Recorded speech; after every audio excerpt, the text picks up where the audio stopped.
Here is a sucker for the little sucker. Here you go. You just... Eesh. Powerful little tyke. What if Hades raised Hercules? This is fanscription.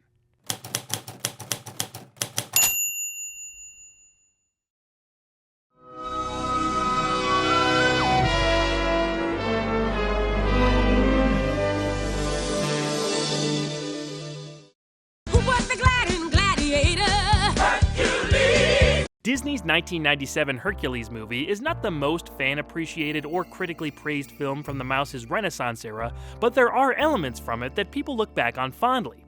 The music is perhaps top of the list. While plenty of people, including myself, remember how great Zero to Hero and the gospel choir influence of the Muses songs were, I personally think Go the Distance is an underrated classic. I am on my way, I can go the distance.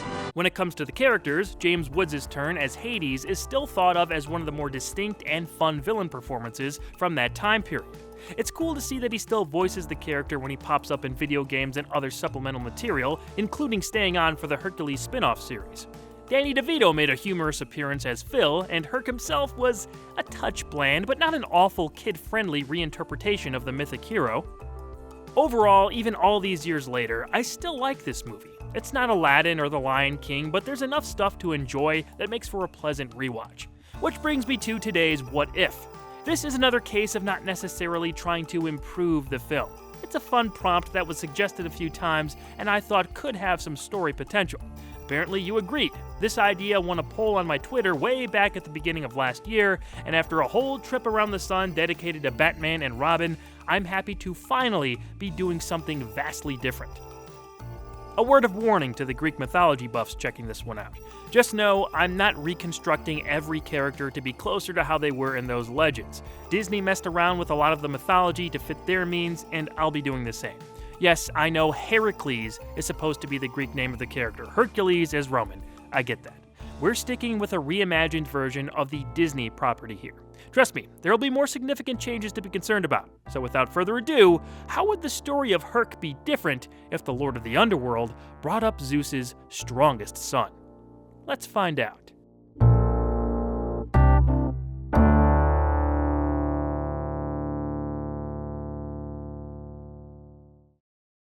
Long ago, in the faraway land of ancient Greece, there was a golden age of extraordinary heroes. The greatest and strongest of all these heroes was the mighty Hercules. We're going to start off the same as the original movie. The Muses cut off the narrator and begin to sing about the origin of Earth. Zeus defeated the Titans and imprisoned them, this time in a part of the actual Underworld. Many years have passed since then, and the gods reign above all life in Olympus. Only, there is unrest in the kingdom of Zeus. While he is the unquestioned most powerful entity in the cosmos and the leader of his peers, there is concern over the hierarchy beneath him, and some even whisper of a civil war. To quell this uprising, the goddess Hera is offered by most as his perfect match in marriage, giving the self-proclaimed ignored portion of the gods a voice in important affairs. Zeus has infamously refused a wife for eons, but even he can see the division forming among his divine ranks. Recently, there may be another reason for the gods' reluctance to marry Hera. The Muses sing that lately, Zeus has been sneaking away to Earth. The only being who's been able to capture his heart is indeed a human woman. Yes, the god of lightning has fallen in love with a mortal. And that's not all. His secret human wife, Alcmene, is pregnant. Very pregnant. It's then we cut to the birth of Hercules. Proud parents look upon their strong son and bask in the miracle of his existence. But just outside the house, we see two small demon-like creatures spying on the new family. Pain and panic quickly pop back down to the underworld and whisper in the ear of Hades, who's in the middle of a conversation with a visiting Hera. She voices her doubts of Zeus going through with the marriage. The gods both initially blow their lids upon hearing this news from the surface. It's an insane notion. The king of the gods not only married to a mortal, but letting her bear his child? They see it as blasphemous, disgusting, and the offspring an abomination. The pair have a strong hatred of humans that's only usurped by their loathing of Zeus. It's Hera who first demands that they take action. Hades wants to take over Olympus, and Hera wants to destroy her king. now more than ever. An unholy alliance is then formed, and a plan is hatched. The following night, we see that the goddess has sent snakes into Alcmene's home to kill both her and her son. Like in the myth, the amazing strength of Hercules reveals itself, and he strangles to death 2 snakes that get close to him. A loud scream is heard in the other room. Zeus hears it from his throne in Olympus and races down to see his beautiful bride has been slain by a venomous, slithering creature as it squirms out of sight. He takes Alcmene in his arms and coddles his lifeless wife before remembering his son. The god searches everywhere, high, low, and in between, all over Earth. The halfling is nowhere to be found. Assuming he was eaten by one of the snakes, Zeus buries Alcmene and returns to Olympus, inconsolable. In the Underworld, Alcmene's ghostly essence is shown passing under a small boat as a part of the river Styx. The camera moves up to show Hades awkwardly holding a sleeping Hercules. He smirks as his sinister smile fills up the screen. The Muses go on to explain that the son of Zeus was not so easily killed. Hera made a deal with Hades to support his claim to Olympus when the time is right if he takes the child into the underworld and keeps him out of their way. The goddess will also use this time to find a weakness of Zeus in hopes of doing the impossible, killing the king of the gods. Hades begrudgingly agrees, and even has ideas how he can use the kid for his own underworld business. Hades and baby Herc disappear into the depths of Tartarus as we jump back to Olympus and witness the marriage of Zeus and Hera. Wanting to avoid war and with no living wife, the king of the gods agrees to his divine duty and unites his kind. But Zeus is never the same. The melancholy deity is devastated by the loss of his family, and as the years go by, a great sadness envelops the earth. The once vibrant god has grown neglectful of humankind, as much disorder and suffering reign below him, triggering a dark age in the land of mortals. As in the film, we time jump to about a decade and a half later. A skinny, aging farmer is followed, tending to his minuscule, diseased crops. He's distraught over the ground bearing no food for him, his wife, and young son. The farmer then peers over to his neighbor's property, a large, lush ranch practically gushing with fruits and vegetables. Clearly jealous, he gathers up the few edible bits in front of him and goes off to feed his sickly family an unsatisfying meal. That evening, he sits outside, gazing at his neighbor's farm and looking up to the stars, praying. A low rumble then gets his attention, and to his fright, Hades rises up from the infertile dirt before him. If you want those prayers answered, you better start looking down, babe. Terrified, the farmer screams and tries to run back into his home, but slams into a figure wearing a black cloak. A hood fully covers the shape's face.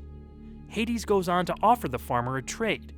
In exchange for providing him with the luxuriant fields he desires and a way to properly feed his family, Hades simply asks for the farmer's soul.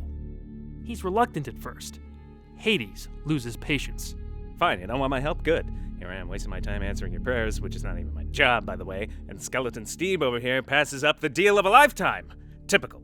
Typical! The farmer watches Hades open up the ground into a staircase as he starts to descend them, continuing to complain. The tired mortal hears his young child cry inside his home and looks back to his neighbor's ranch with a desperate expression. Wait! With his back to the farmer, Hades stops in his tracks and cracks an evil smile. The two start to engage in conversation while the hooded figure glances into the farmer's home. The crying child inside is approached by a woman who wipes his tears and softly embraces him. After a moment, the boy's anguished face turns to a smile in the arms of his mother. The cloaked figure raises his hood to reveal a teenage Hercules, staring at the scene with longing eyes.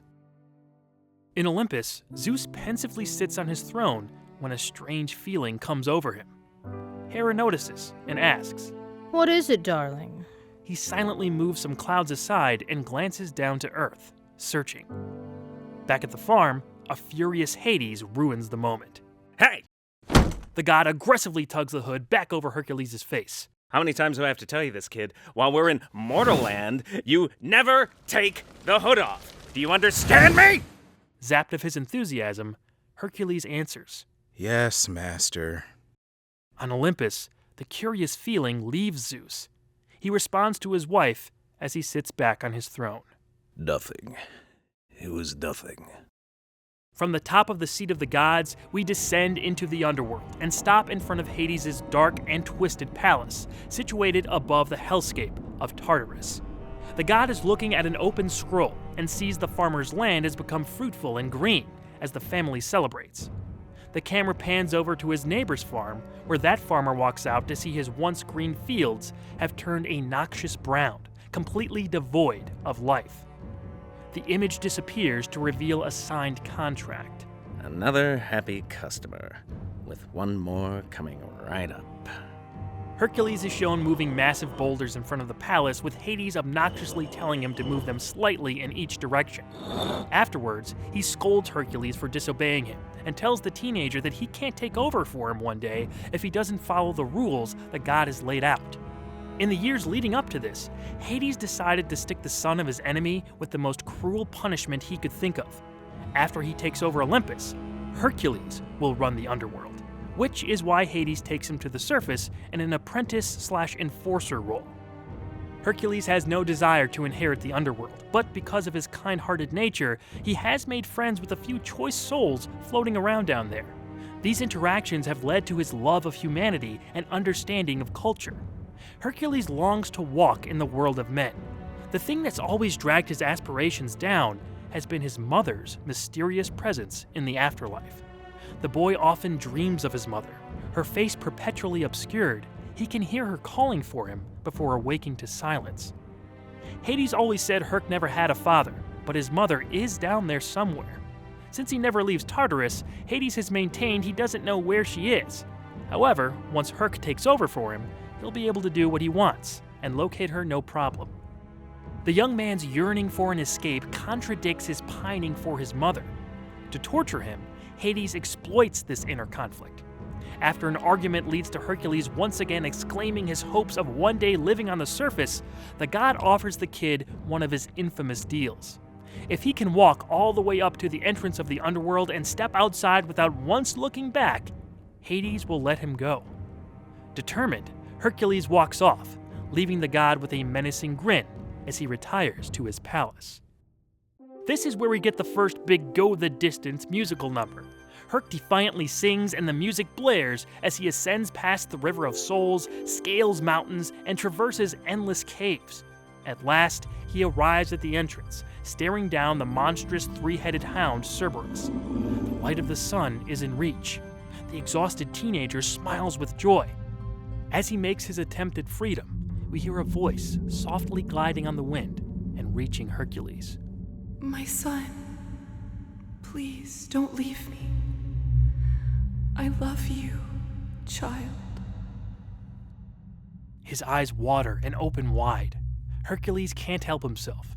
He turns around in hopes of spotting his mother, but all he sees are the fiery caverns of death from which he just walked. He struggles, reaching for the light, but is pulled by an unseen force back to his position in front of the palace. He slams into the ground like a meteorite and lays there, emotionally broken.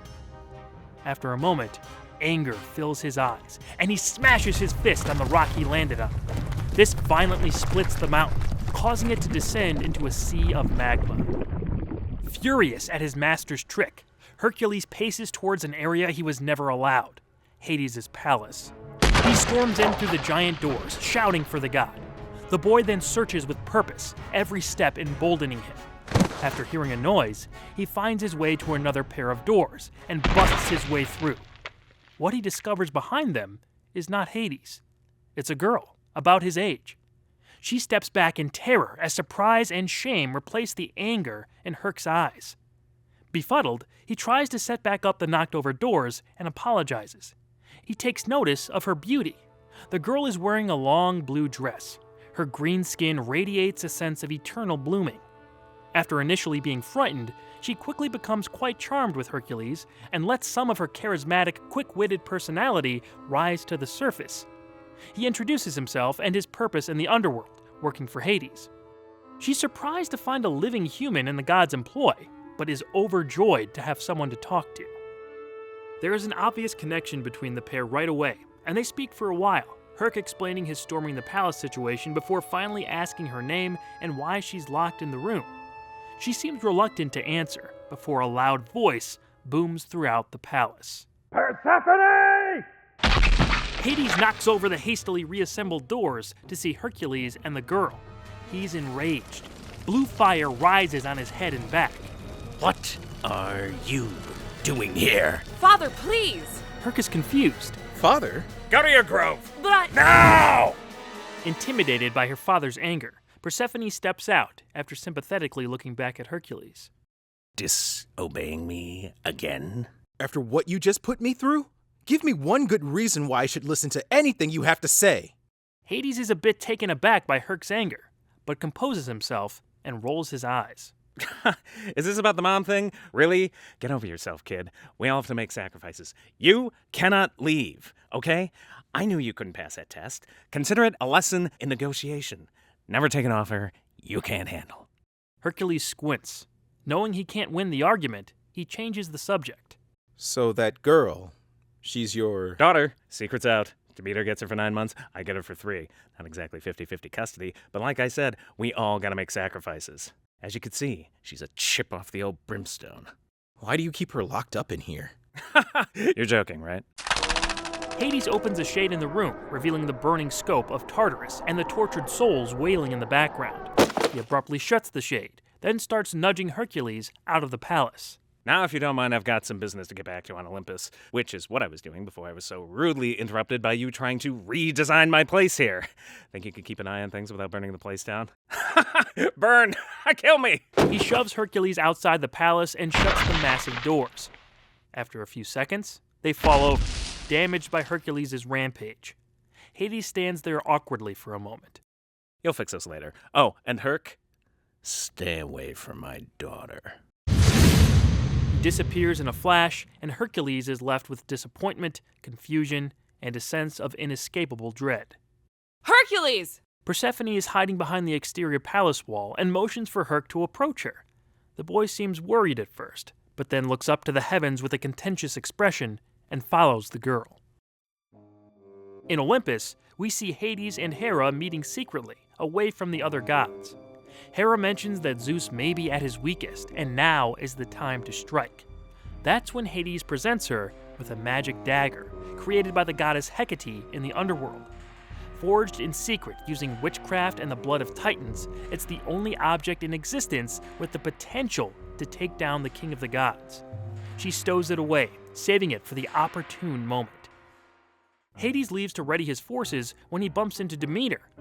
They have a quarrelsome yet humorous back and forth in the style of divorced parents sharing a child, a very popular dynamic for kids' entertainment in the 90s. Persephone is supposed to return the following week, and Demeter is nagging Hades about their daughter not getting into any trouble in the underworld. Hades eventually blows her off and heads back home. Meanwhile, Hercules and Persephone are talking in her grove. It's a rare speck of calm and beauty above the roaring fires of Tartarus. We jump into the middle of their conversation, where it's apparent their backgrounds have been explained to one another. Persephone pities Hercules, and relates to him a bit for his never-ending life of servitude to her father, only ending in the teenager eventually taking over the one place he's desperate to leave. The chord that strikes her most, though, is Herc's story about his mother. He feels as if he can't truly let go of the underworld until he finds her. That's when Persephone tells him of the path to the other lands. She hasn't traveled far on that road, but she knows all about it through the books in her father's palace. Since she's stuck there for 3 months out of the year, studying those texts is one of the only hobbies that keep her occupied. The girl encourages Hercules to travel on the path and start the search. She can see he wants to, but something is holding him back. Well, Hades... Persephone's rebellious spirit takes over. To Tartarus with my dad. Tell you what, big guy. I'll go with you. What? Are you serious? What about your mom? Hey, I'm practically a fully grown goddess. I can take care of myself. Besides, you can protect me. Hercules laughs nervously, but can see she's serious. That's crazy. We don't really know what's out there. Reading a book is one thing. Do you want to find your mom or not? Persephone's confidence rubs off on Hercules, and after pondering a few seconds, He nods his head. Then let's go! Quickly! Before Hot Hut gets back. Hercules takes one last glance at Tartarus. A look of resolve crosses his face, and he runs off with Persephone. The pair try their best to make sure none of Hades' minions see them. The god of the underworld returns home to find neither Persephone or Hercules anywhere in Tartarus. His temper boils over in spectacular fashion as he calls Pain and Panic to search for them. I don't have time for this. I've got a throne to claim. In a both visually stunning and disturbing scene, Hades calls forth his army of the dead. Nearly every soul in Tartarus and plenty of his demonic underlings flock to his side. Together, they all follow him to the surface. In Olympus, Zeus senses the coming attack and calls forth his forces. Gods and goddesses form rank and begin to fend off the attacking souls. Zeus is surprised to see that Hades is leading the attack. As he leaves to confront him, Hera stays behind, smirking. Hades and Zeus meet each other at the gates of Olympus. You're in my seat. Hades, stop this madness. What do you think you're doing? You sad, pathetic fool. Didn't see this coming, huh? Maybe if you were paying attention instead of sulking over your disgusting mortal wife, you could have kept that chair. What? How did you know about? Oh, Zeusy, I know everything. I've been torturing you in ways you don't even know about yet, and there's a lot more punishment to come. Hades lunges forward, blue fire taking over the screen as we fade to black.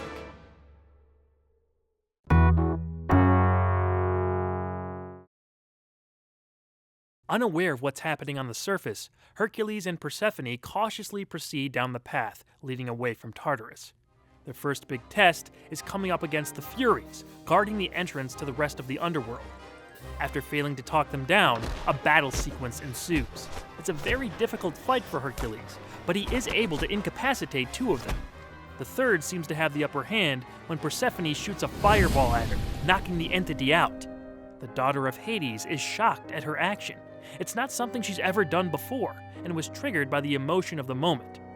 Before they can even question what just happened, they run off, hoping to be far away before the Furies wake up.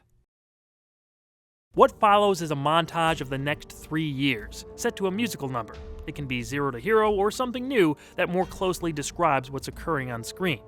We see Hercules and Persephone travel through the whole of the underworld. I'm talking White Rock Cove, Asphodel Meadows, Elysium, the Isle of the Blessed, the various rivers, all of it. These locations range from strange and bizarre to vast and breathtaking. A majority the final reward for those who have lived inoffensive and/or exceptional lives. The pair encounter beasts, heroes, and more on their travels. This includes Herc and Persephone defeating monsters and gaining battle experience, which gives them a reputation around the underworld. In this fictional universe, this time period would be where a Disney animated series could even take place. They make friends with dead humans and demigods who aren't trapped in Tartarus, many of whom know who Persephone is and can tell there's something more to Hercules than just being a super strong mortal. However, none of them know who Herc's mother is, much less where to look for her. Ever committed to their goal, the pair forge ahead with their search of the limitless realm. Hercules and Persephone are young adults now, looking more aged up with slightly different attire.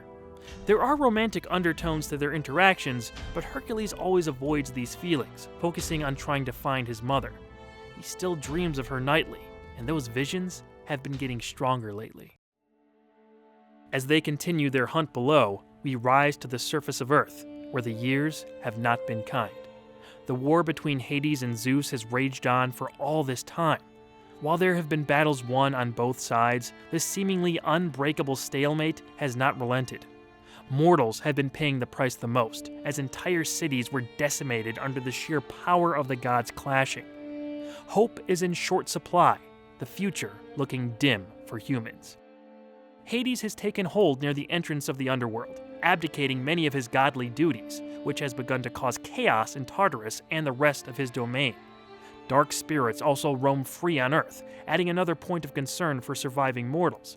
But all the mayhem around him doesn't concern Hades. He only cares about one thing. The stubborn deity refuses to stop until he defeats Zeus and takes Olympus. For his part, Zeus has become just as stubborn. His melancholy attitude has given way to hatred and vengeance. Worse yet, he's become indifferent to a world crying out for help. Hera has waited patiently to strike. With Hecate's dagger always by her side, she's constantly on the lookout for an opening. However, with Zeus consumed by war, the king has left little to no opportunity for betrayal. He's on high alert as murmurs of a mutiny roll across his godly ranks, unknowingly stoked by his own wife. Suffice to say, there looks to be no end in sight in the war for Olympus. On their way to another area in the underworld, Hercules and Persephone get lost, and their boat washes ashore a mysterious island, covered in dense fog. They carefully walk onto the surface, but are separated in the mist. Hercules starts to see peculiar things and shakes off a feeling of drowsiness. That's when he hears a whisper in his ear. I know where she is. He turns to see no one. And I know who you are. Hercules turns the opposite way, still all alone. Show yourself! Forming out of the fog is a man with angel's wings, pure white skin, and long black hair. He introduces himself as Morpheus, the god of dreams. He's been influencing Herc's visions of his mother all along and has guided him to his current location, the land of dreams. Morpheus is enigmatic, but has a lot of charisma, and pops in and out of the space around the person he's talking to. He first tells Hercules of his true parentage. Zeus, the king of the gods, is his father. He goes on to explain the halfling's entire origin. Hades and Hera working together, the death of his mother, the war, everything. Hercules doesn't want to believe it, but he can feel that it's all true. Seeing and influencing everyone's dreams, mortals and gods alike, Morpheus knows almost everyone's inner desires and aspirations, such as Hercules' feelings for Persephone. Herc gets angry for a moment, but his strength has no use in the land of dreams. Morpheus says he knows the location of Alcmene, and he'll give it to Hercules under one condition. If he's ever able to overthrow Hades, Hercules must install Morpheus as the god of the underworld. Herc's not sure he can trust the god, but he feels he doesn't have a choice and accepts his terms. Morpheus smiles and fades away with another whisper. The fields of morning. Hercules snaps awake. He's still on the boat with Persephone. More bad dreams? He breathes heavily. I know where to go. The pair travel along the river for a few days as Hercules updates Persephone on almost everything Morpheus told him, leaving out a few details about his parentage. Darkness grows around them the closer they get to their destination, and loose spirits are increasingly seen. With the war above still raging, the underworld is in disarray. More humans have perished in the last few years than in the last century combined.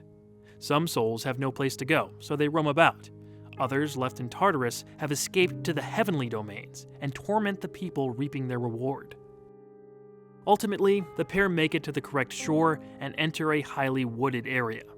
Pained howls and the sound of weeping could be heard getting louder the deeper they walk into the forest. Eventually, they find a pit with men, women, and children pacing without a direction. They look like zombies in an eternal state of sadness. Hercules tells Persephone to go no further. He has to handle this himself.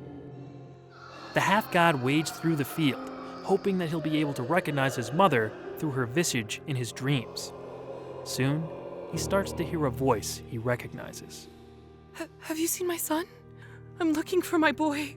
Please, help me. It's the same voice he's heard in his dreams for years. Hercules has found his mother. Mother? He pushes past a few wandering souls and grabs his mother by her shoulders. Mother, it's me. I'm your son, Hercules. She stares into his eyes for a moment. A look of recognition pierces through. Hercules? A wide smile brightens the son's face, but the look of recognition in Alcmene's eyes fades. She regresses to her previous empty expression. Please, help me. I'm looking for my son. The other lost souls bump into the reunited mother and child, separating them. Mother! Alcmene slips out of sight. No matter how hard Hercules searches, he can't find her.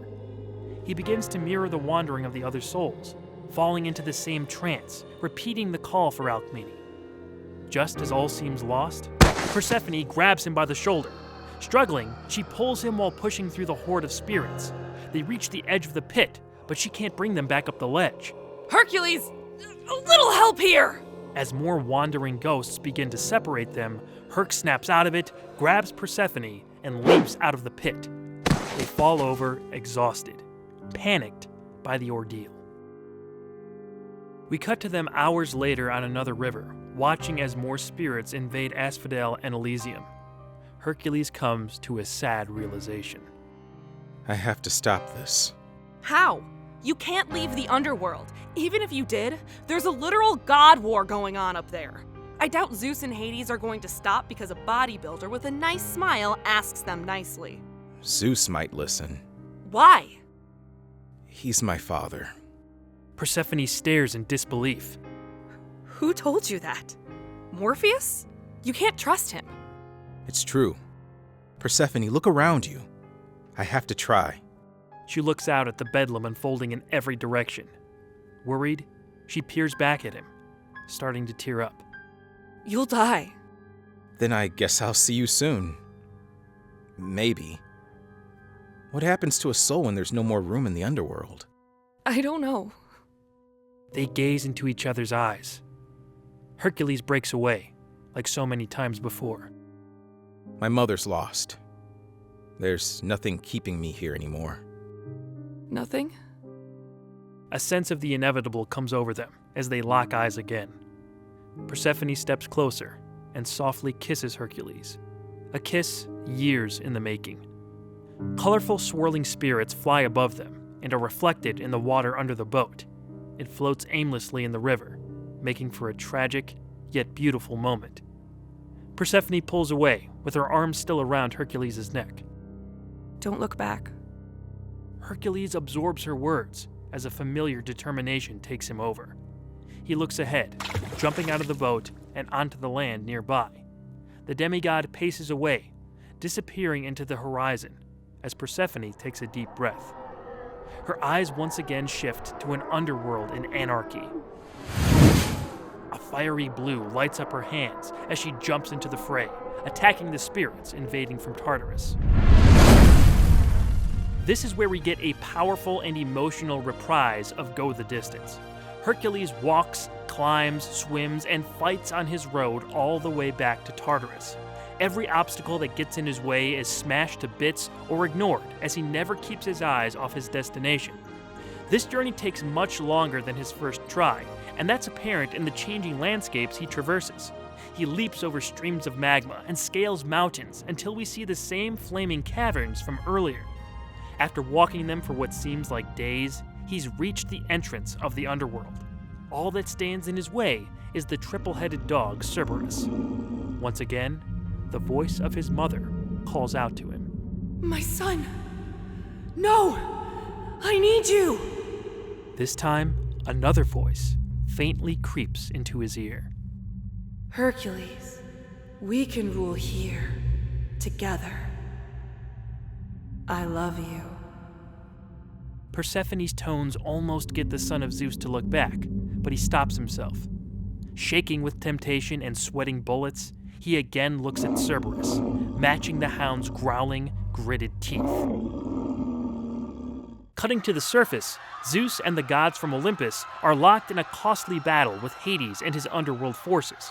Mortals flee from the fight, but many of them don't get away in time as buildings crumble and another city destroyed by the war. A temple to Zeus is blown to smithereens, and the large stone head in the king's likeness rolls to Zeus's feet. He looks up to see Hades holding a flickering flame in his hand.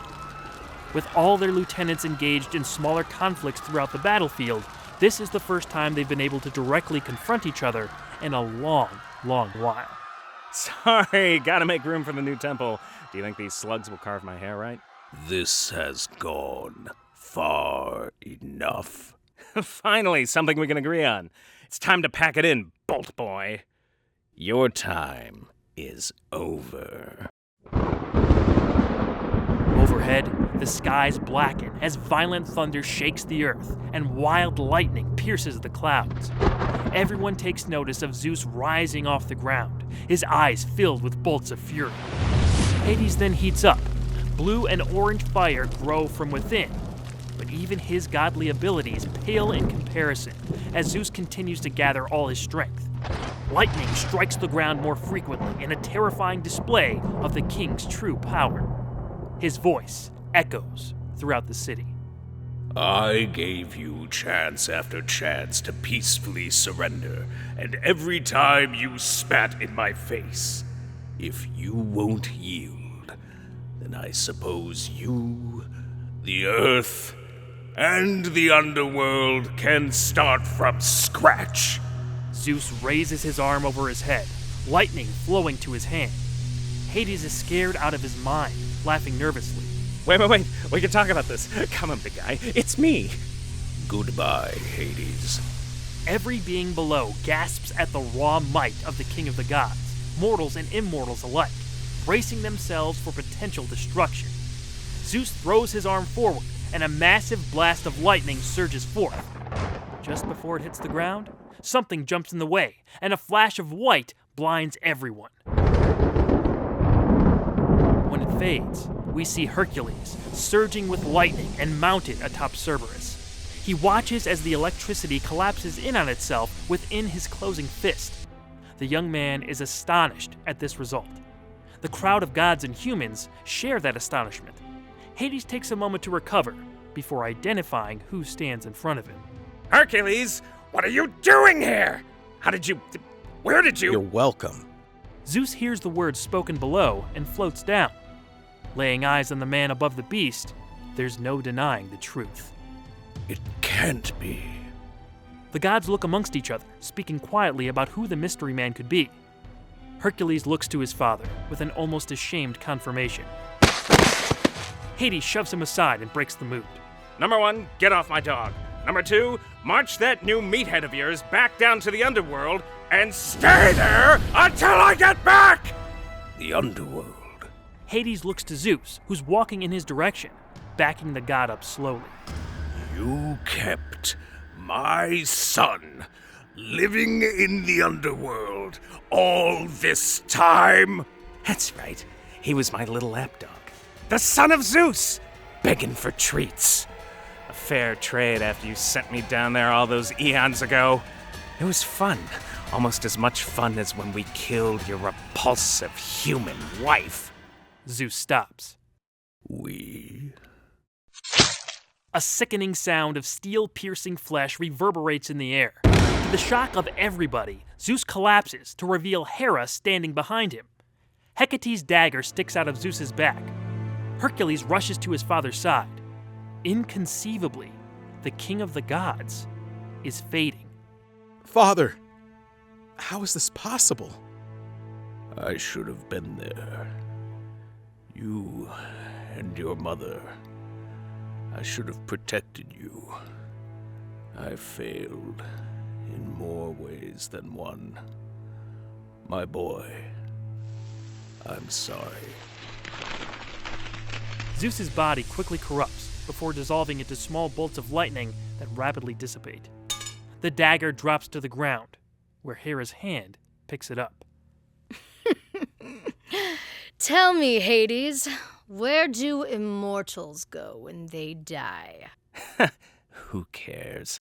Hades and Hera begin to laugh uncontrollably. The other deities recoil as the underworld forces surround them. Hercules stands up and draws a sword, ready to go down swinging.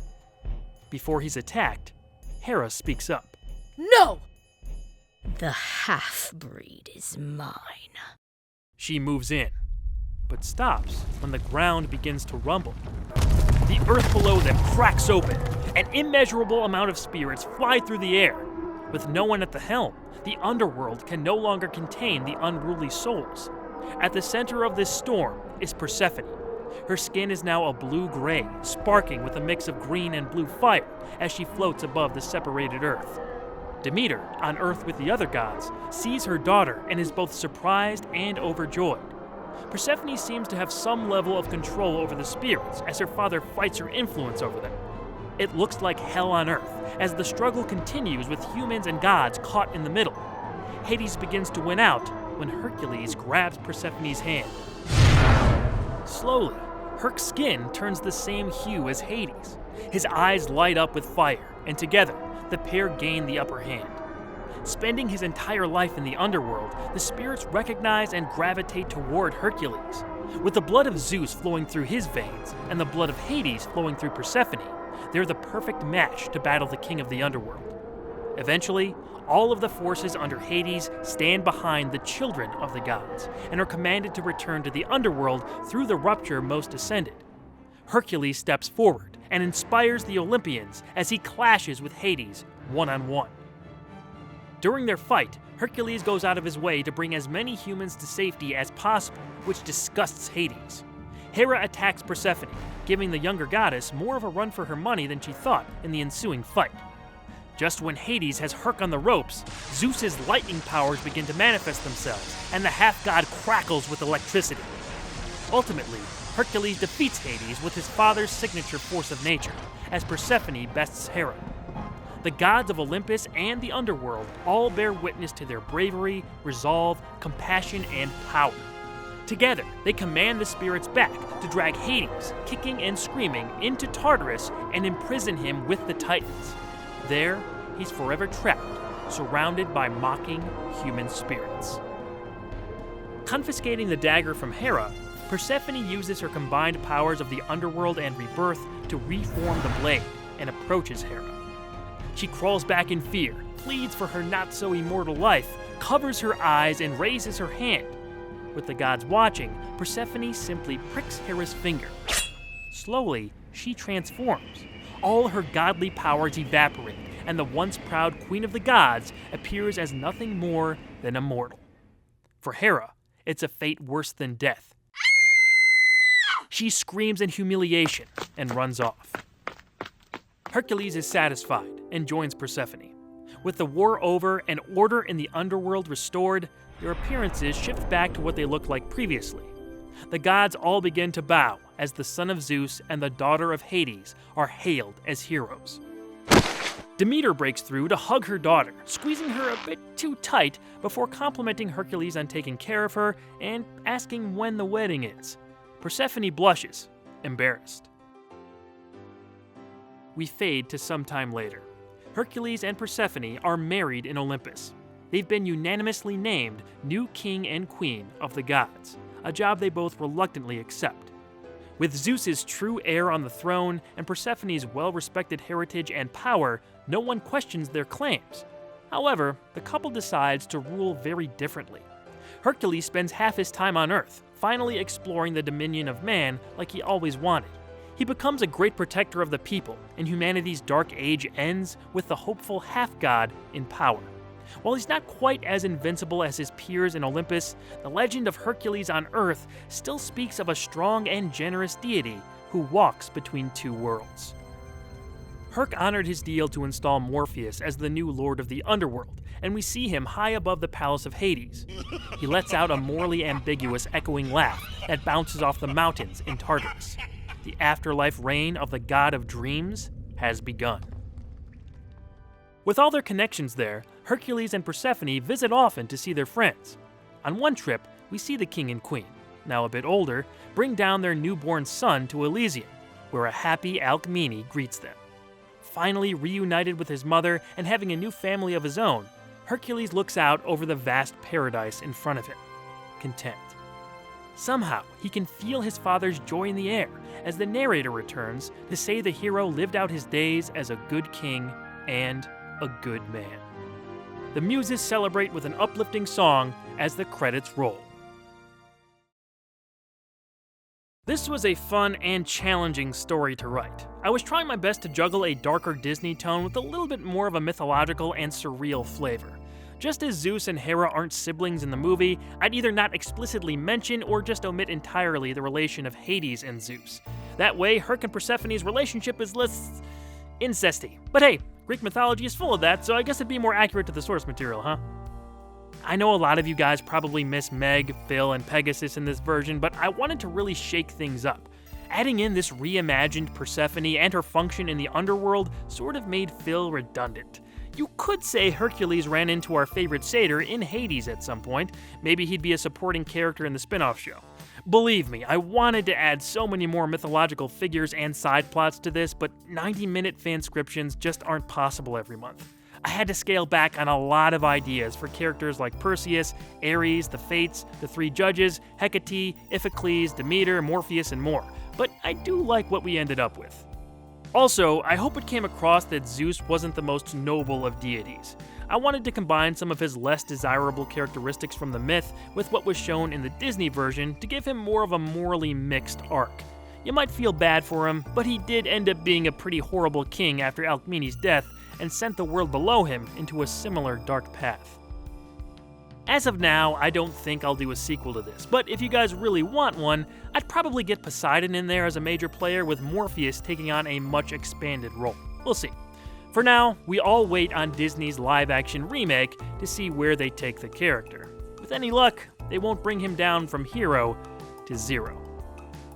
Make sure you let us know what you think of this what if in the comments below, and share any ideas you want us to cover in the future. Lastly, remember to check out our Fanscription podcast for audio versions of all our episodes. See you next time, mortals!